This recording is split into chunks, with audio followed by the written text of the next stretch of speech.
Дараагийн бичлэгтээ Татам хорил. За өнөөдрийн бичлэгээрээ та бүхэндээ би нэг маш сонирхолтой сэдв хуваалцъя гэж бодож байна. За ямар сэдв бэ гэхээр яг одоогийн байгаагаараа бид нар орчлон ертөнцийн дэмжлэгийг авж идэг. За бид нар тэгвэл яг одоо байгаагаараа орчлон ертөнцийн дэмжлэгийг авж идэг юм бол та одоо яг ямар бие гэдэг хүн байна вэ гэдгээ бодж үзэх шаардлагатай болж байгааз. Тэгээ яг тэгж бодогдсон өөртөө бид нар ямар байдлаар жоохон ингээд түлхэц өгөөд ямар байдлаар өөрийгөө өөрчлөх юм бол яг тэр зүйл дээрээ дэмжлэг аваад явах боломжтой вэ гэсэн ийм маш гоё сэдв байгаа. Орчлон ертөнц бид бүгдэд ерөөсөө яг адилхан эн тэнцүүхэн эрхтгш байнга ингээд дэмжлэгээ үзүүлж идэг. Ерөөсөө хүн бүхэнд яг адилхан дэмжлэг нь бол ирж идэг гэж байгаа байхгүй юу? Бидний яг тэр бодж байгаа зүйлийг л дэмжиж явж байгаа гэсэн үг. Орчлон ертөнц болохоор энэ хүн хичээхгүй байгаа юм байна, энэ хүн хичээж байгаа юм байна ч юм уу, эсвэл энэ хүн сайн хүн юм байна, энэ хүн муу хүн юм байна ч гэдэг юм уу. Ерөөсөө тийм дүгнэлт гаргаж хүнийг дэмжин дэмжихгүй гэдэг юм байдаггүй. Тэгэхээр тэр одоо жоохон сөрөг байгаа ч юм уу. Тийм байхаар энэ хүн яг тэрийг л хүсэж байгаа юм байна. Яг тэрийг нь л дэмжиж гэдэг тийм системээр ингээд ажилдаг гол нь. Тэгээ бид нэр тэрийг нь сайн мэдээд авчих юм бол өөрсдийнхөө яг одоо байгаа бие гэдэг хүнээ ямар болох ёстой юм бэ гэдэг дээр л хамгийн их анхаарч өгөх хэрэгтэй болов уу гэж бодож байна. Орчлон ертөнцийн дэмжлэгэнд юу хамгийн их нөлөөлдөг вэ гэхээр бидний бодол ухамсар гаргаж байгаа энерги болж таарч байна. Яг одоогийн байгаа та байна, чи байна, бид бүгдээрээ одоо яг дэмжлэг авч байгаа гэсэн үг болж таарад байгааз. За цаашид ч гэсэн ингээл авах боломж бол маш их байгаа гэсэн үг. Хүн болгонд яг ижил тэнцүү ингээд дэмжлэг нь ирж идэг гэдэг нь бол нэг талаараа маш гоё санагдаж байна. Тэгэхээр энэ дээр юусоо өөртөөс маань бүх юм хамаарна гэдгийг хамгийн түрүүнд ойлгоод өөртөөгөө ажиллах гэдэг үг бас л энэ дээр ахин гарч ирж байна те. Өөртөөгөө ажиллах гэхээр өөрийнхөө яг юутай ажиллах юм гээд тэгэхээр өөрийнхөө дотоод бодол ухамсар өөрөөсөө гаргаж байгаа энерги дээрээ ажиллах хэрэгтэй байхгүй юу? За юун дээр хамгийн их дэмжлэг авах вэ гэхээр дэлгэрүүлээд хэлэх юм бол 4 зүйл байгаа юм л да. За тэгээ нэгдүгürt нь бол сая хэлсэн те бид нарын бодол за тэгээ үргэлж дотроо бодож явдаг нөгөө бид нарын бодол ухамсарыг тэр чигээр нь орчлон ертөнц дэмждэг гэсэн үг. Тэгэхээр тэр нь сайн муу одоо сөрөг эерэг бодол юм уу ямар ин гэдгийг ерөөсөө ялахгүйгээр та бидний дотор бодож байгаа тэр бодлыг бүгдийг нь дэмжиж байдгаа гэсэн үг байхгүй юу? Тэгэхээр бодлоо нэгдүгээрт бид нар маш сайн анхаарч ямар бодол өөрөөсөө гаргах ёстой, юу бодох ёстой гэдгээ шийдэж өгөх хэрэгтэй болж байгаас. За тэгээ хоёрт нь болохоор сэтгэл хөдлөлийг дэмждэг. Орчлон ертөнц одоо бидний өөрөөсөө гаргаж байгаа тэр сэтгэл хөдлөлийг тэр чигээр нь дэмжиж өгч идэг гэсэн үг. Бид нэр үргэлж ямар хөө сэтгэл хөдлөл гаргадгийг тэр бүгдийг маань дэмжиж байгаа гэсэн үг болж таарж байгааз. Тэгэхээр ууртаа явдаг хүн бол байнга ууртаа явдаг юм байна. За энэ хүн ингээд ууртаа явах дуртай юм байна гэд ерөөсөө тэр уурыг нь л байнга дэмжиж өгч байгаа гэсэн үг байхгүй юу? Тэгэл уур, гомдол, баясал ер нь аль нь ч байсан хамаагүй энэ уур бол буруу зүйл, энэ хүнд жоохон зөв баяр баясгалыг дэмжиж гэж ерөөсөө ялахгүй учраас та ингээд өөрөөсөө сэтгэл хөдлөл чинь уур байгаа мó, бухимдал байгаа мó, баяр баясгал байгаа мó, аз жаргал байгаа мó тэрий чинь л ерөөсөө тэр чигээр нь дэмжиж байгаа гэдэг ийм ойлголт байгаа. За 3 дугаарт нь болохоор өөрөөсөө ялгаруулж гаргаж байгаа энергийг маань ерөөсөө тэр чигээр нь дэмжиж яадаг гэсэн үг. Энерги доогуур бол дандаа тэр энерги доогуур яг тэр өөрийнхөө энергитэй таарсан зүйлээр хорвоо ертөнцөөс дэмжлэг авна гэсэн үг. Тэгэхээр энэ бас маш сайн анхаарах хэрэгтэй зүйл болж байгаа. Одоо нэг судалгаа яадаг штэ тий. За ер нь яг ингээд тоогоор энергийг бол нэг хэмждэггүй гэж ярьдаг ч гэсэн за хүний энергийг 40% таа ч юм уу 80% таа гэд үзлээ. За энд нэг хүн 40% таа, тэнд нэг хүн 80% таа. Хаад тэр 40% таа 80% таа хүн хоёр нэг ингээд энерги дээр огтлцож таарахгүй байхгүй юу гэж байгаа байхгүй юу. Тэгээд тэр 40% таа хүн ерөөсөө өөрийнхөө тэр 40% таа тэр энергитэй амьдралын юмнуудыг л ингэж хардаг. Тэр 40% тэр зүйлүүд л одоо өөрийнх нь амьдралд ирдэг, байдаг ч гэдэг юм уу тийм ойлголт байгаа. 80% нь арай илүү өөр бас боломж янз бүрийн зүйлүүдийг харах гэдэг шүү дээ тий. Тэгэхээр одоо 120 гэвэл бүр л өөрөөсөө тэгэхээр тэр 120-аас 40% бүр юм харагдахгүй гэсэн үг байна шүү дээ. Тэгээд ингээд маш энгийнээр ойлгох юм бол биднээс ялгарч байгаа энергиэрээ бид нар өөрсдийнхөө эргэн тойронд байгаа амьдрал ах уу юу гэдгийг хүн бүх зүйлийг ингээд татж идэг, дуудаж идэг, уулзж идэг, учирж идэг. Тэгээд амьдралдаа нөгөө мөнгө орлогоо ч гэсэн яг тэрнгээрээ татж авчирж идэг гэж байгаа байхгүй юу. Тэгэхээр бидний гаргаж байгаа энергийн дээр тулгуурлаж орчлон ертөнцийн дэмжлэг бас маш их явагддаг гэсэн юм ойлголт байгаа. За дөрөвдүгээрт нь болохоор та бидний гаргаж байгаа үйлдэлийг дэмждэг. За мэдээж үйлдэл гэдэг бол бодол, энерги, сэтгэл хөдлөл бүгдийн яг дараа нь болж байгаа зүйл байгаа байхгүй юу. Тэгээд ямар үйлдэл гаргадаг, за та үргэлж өдөр бүр ямар одоо биеийн хилэмжтэй байдаг. За тэр бүгдээс чинь дэмжлэг нь яг бас ирж байна гэсэн үг.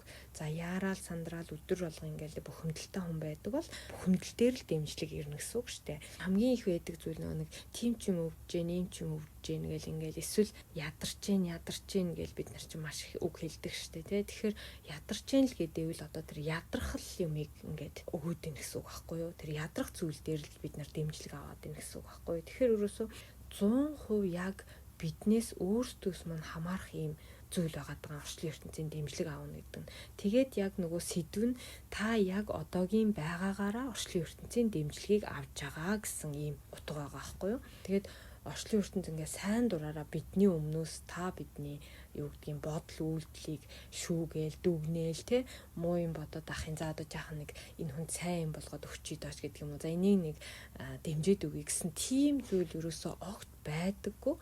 Яг тухайн хүн одоо яг ямар байна? Өөрөөсөө ямар бодол гаргаж байна? Ямар энерги ялгаруулж байна? Ямар үйлдэл хийж байна гэдгийг нь хараад ерөөсөө тэн дээр нь л ингээд дэмжиж яваад идэг гэсэн ийм үг байгаа даа.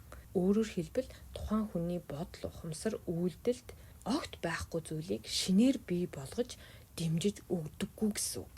Тэгэхээр эндээс юуг ойлгож авах хэрэгтэй вэ гэхээр бид нар өөрийгөө л хамгийн их өөрчлөх хэрэгтэй байна гэдгийг ойлгож авч байгааз. Мэдээж яг одоо аз жаргалыг мэдрэхгүй те бүх юм утгагүй юм шиг хэцүү санагдаж байгаа. Тийм ингээд магадгүй төрөл бүрийн л амьдрал байгаа те жоохон хатуу сонсогдох боловч бидний тэр одоо 4, 5, 10, 20 жилийн өмнөх бодол, ухамсар, үйлдэл тэр бүгдээс яг өнөөдөр бид нар дэмжигдээд энэ амьдрал маань бий болцсон л гэсэн юм ойлголт байгаа байхгүй юу. За тэгэхээр яг одоо тэгээ бид нар ийм байгаа учраас одоо яах юм бэ гэд ингээд бодож иж бас магадгүй.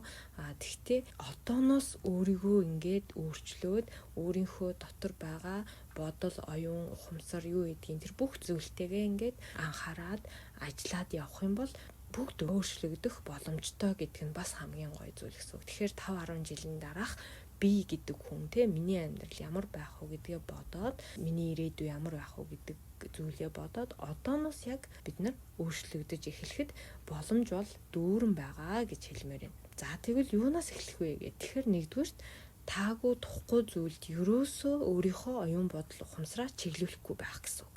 Өөрсдийн амьдралаас гадна бидний одоо ялангуяа те бусдын амьдралын сөрөг зүйл за тэгээд одоо гонигтай үйл явдлууд зөндөө олон бидний одоо нөгөө бодол оюун ухамсар өссөн үсээгөө ингээд тэр сөрөг ингээд болохгүй тавгүй зүйлүүдэд ингээд чиглээд идэг штэ тий. Тэрийг ерөөсөө чиглүүлэхгүй байх хэрэгтэй гэсэн үг. Гол нь ийм зүйлүүдтэй тулгарлаач гэсэн маш хурдан тэр зүйлээс бодлоо салгаад өөрийнхөө бодол оюун ухамсарыг маш хурдан шилжих чадварт сургах хэрэгтэй гэсэн үг. Яг тэгэхээр бид нар болохоор нөгөө таагүй тухгүй одоо хүний янз бүрийн зүйл эсвэл өөрийнхөө амьдралд байгаа нэг сөрөг зүйлийг ингээл байх юм бол тухайн зүйлээ бодоол ерөөсөө тэндээсээ гарч чадахгүй ингээл гунаад шаналаад зовоод идэх ч гэдэг юм уу те. Тэгж өөрийнхөө бодол ухамсарыг л удаан хугацаанд тийм зүйл рүү чиглүүлж ингэж байхгүй байх л гэсэн үг. Удаан ингээд тэр зүйлтэйгээ бодоод яваад ах юм бол орчлон ертөнц энэ хүн ийм зүйлд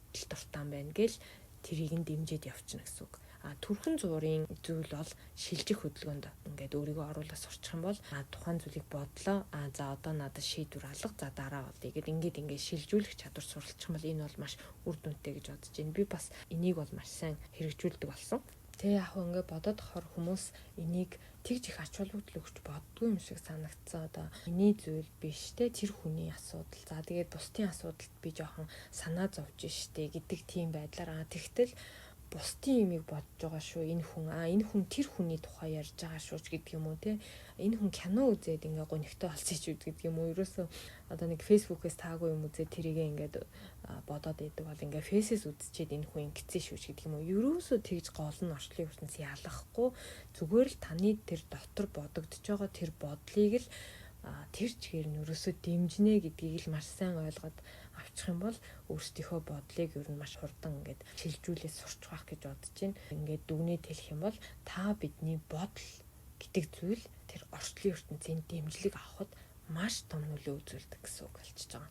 Тэгэхээр л ерөөсөө таагүй зүйл бодох тоолондоо өөрийгөө анзаарч тэндээсээ маш хурдан өөрийгөө гаргаж аль болох хөгжилтөө гоё зүйлд анхаарлаа хандуулна гэсэн үг болж таарж байгааз. Хүн л юм чинь те цаагүй зүйл бодно, бусдын стресс байна, нийгмийн сөрөг зүйл байна, зөндөөл юм байгаа учраас биднэрт үргэлжил мэдээж таатай зүйл ингээл байгаад байна гэж байхгүй. Хамгийн гол нь маш хурдан тэр шилжиж өөр гоё зүйлд анхаарлаа хандуул сурах тэр чадварыг л өөртөө ингээ бий болгочих юм бол маш гоё үр дүнтэй байх байх гэж бодож байна. Тэгээд удаан бодох гэдэг бол ерөөсөө хамгийн сөрөг үр дагавартай байдаг шүү гэдгийг хэлмээр байна. За хоёрдугаарт нь болохоор яг одоо өөрийнхөө жаргалтай байгаа зүйлүүдийг анзаарах. Бид нар ерөөсөө анзаардгүй юм байна л да. Угаасаа мэдээж юм жаргалтай ингээ байж байгаа зүйлүүдээ энийг ингэж жаргалтай зүйл гэж ерөөсөө анзаарч мэддэггүй. Та бидний яг одоо бодож байгаа тэр бодлыг дэмжиж улам баяжуулдаг гэж түрүүн хэлсэн шүү дээ. Яг тэрэн шиг үнэхээр сайхан байгаа, үнэхээр жаргалтай байна гэж бодох тэр зүйлээ илүү их болгох хэрэгтэй гэсэн үг. Илүү их болгож иж илүү их тэрэн дээрээ дэмжлэг авна гэсэн үг болж байгаа байхгүй юу. Тэгээд бодох юм бол яг ингээл угаасаа зөндөө байдаг. Бичиж тэмдэглэж үзээд ингээд тэрийгэ бодож талархаж ийгээд шийдчих юм бол бас их зүгээр байдаг. Одоо жижигхэн зүгээр нэг кофе уусан ч бүр ямар сайхан юм бэ, жаргалтай байна гэж баярлалаа гэж боддог. Тийм гоё сэтгэл бодол байх юм бол тэгэл болчихж байгаа зү. Тэгэхээр амьдралдаа ер нь ихэнхдээ ямар сайхан юм бэ те, сайхан байна, жаргалтай шүү гэл те, амьдрал ч сайхан шүү гэдэг үгнүүдийг хэр их бодож хэлдэг вэ гэд ингээд бодоод үзэхгүй те. Тэгэл өнөөдөр идэх юмтай байна гэдэг чинь ямар сайхан юм, унтах ор байна гэдэг чинь ямар сайхан юм, ийм сайхан тавтаа тухта гэр орон байна гэдэг чинь яасан сайхан юм бэ ч гэдэг юм уу те.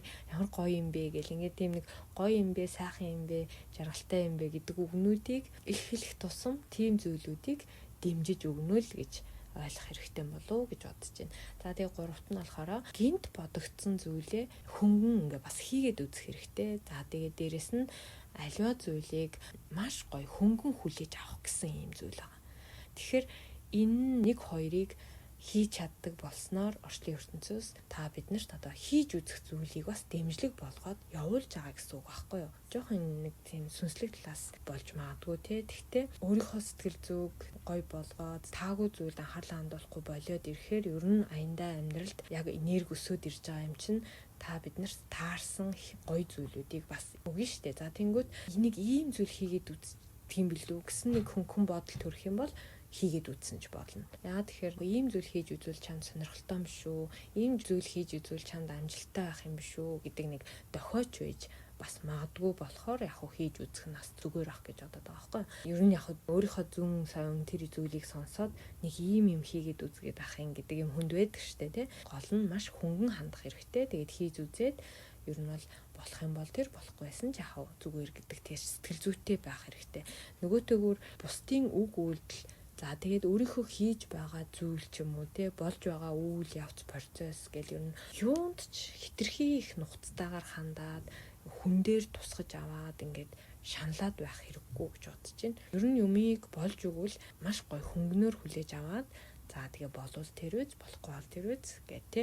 За бусдын өмнөөс ч гэсэн хитийг шаналлахгүй те. Тийм байх юм бол аяндаа хүний сэтгэл зүй дагаад сөрөг мэдрэмж маш бага авдаг болчихно. Тэгээд дээрэс нь энерги ер нь сөрөг мэдрэмж бага авдаг болоод ирэх тусам өндөр болоод ирдэг байхгүй юу? Тэгээд тэрийгэ дагаад илүү их амгалан болоод ирнэ гэсэн үг. Гоё бие хөнгөрөөд ирнэ. Маш гоё эрэг сайхан тустай зүйлүүд зөндөө их байдаг. Ер нь заавал ингэх ёстой, тих ёстой ч гэдэг юм уу нэг тэр хүчилсэн бодол байдаг тий. Ингэхгүй л бол болохгүй гэдэг ч юм уу. Тэр зүйлүүд л ерөөсөө маш их зүйлийг ингээд хүнийг ер нь шаналгаанд оруулж идэг. Нөгөө хүн чинь бас санснараа ямиг болгох гэж хичээдэг штэ. Тэгээд тэр нь яг болохгүй болохоор тэрэндээ бас шаналаад байдаг тал байдаг. Дээрээс нас би ийм л зүйл дуртай, ийм зүйл дургуйч гэдэг юм. Би өстэй ингэдэг л хүн, ингэдэггүй хүн ч гэдэг юм. Нэг тийм жоохон хитрхийх дүрмэнд баригдсан ч гэдэг юм. Нэг тийм талууд байгаад байдаг штэ. Тийм зүйлүүд бол ер нь бас орчлын ертөнцийн дэмжлэг авахд их саад болж идэг ч гэдэг юм уу. Нөгөөтэйгүр нөгөө яг тэр нэг хязгаарлагдсан дэмжлэгүүдийг л аваад идэг гэсэн үг байхгүй юу? Бүх юм нь хязгаарлагдмал болчдөг ч гэдэг юм уу. Тэгэхээр ерөөсөө бид нар орчлын ертөнцийн дэмжлэгийг бол байнга авч идэг.